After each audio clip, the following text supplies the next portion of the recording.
80% of Laikipia is on rangeland. That is the ASAL. So what we extend to our farmers is that we plant the crops that are drought resistant. One of them is a variety of beans, that the nyota beans that requires short or minimum water when we rely on water. Secondly, we also have what is called pigeon peas, which are also practiced in Laikipia. And more so, there is also another section in Laikipia that is of higher altitude, that we also have rainwater, and we have sufficient rain, especially on Laikipia West. So we need to manage our rangelands, and how can we do that to conserve our environment? So as the champions of conservation agriculture, we have come up with one, we have passed in the policy of rangeland management, and now we are at the bill stage, which we have already finalized on the same, so that this will guide us on the best practices, or how can we get to our farmers to practice on regenerative agriculture. In this, we have subcommittees in the village we have subcommittees in the village that are there to champion on rangeland management committees, that will champion on the practices that will be the practices of regenerative agriculture. On the same note, in our county, we also have what is called mashinani development committees. Through the mashinani development committees, this is where we get to air out our issues on agriculture from the village levels, from the mashinani levels.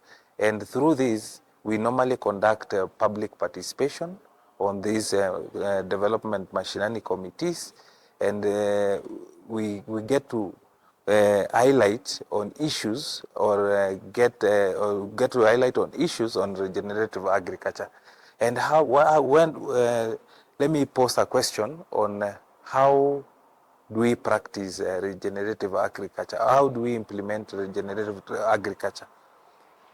Me being responsible for agriculture and food security in the county, one of the key things that we need to look at in regenerative agriculture is putting our resources together with our partners, and sensitize and capacity build on our farmers, so that now they can adapt the regenerative agriculture, which will aid in terms of productivity of our lands, and this will also yield on high yields of our farms.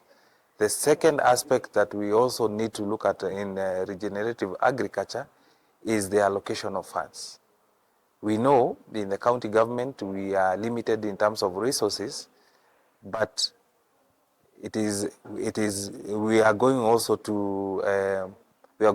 to collect and ask our partners. We come together, work on these agricultural practices, and have these agricultural practices practiced by our farmers through a collective collaboration. Kiambu used to be a coffee producing zone, and now when we look at Kiambu, the coffee has really gone down. So in our case, we have picked that as an opportunity, that we are now promoting coffee in a big time. We have this year procured over 300,000 seedlings that we have given to our farmers, and we have now 2 cooperatives for coffee in Laikipia West, that is Ngarua and Marmanet Coffee Cooperative, and we are sensitizing them on the best practices, and also we have an officer pegged on each of these cooperatives,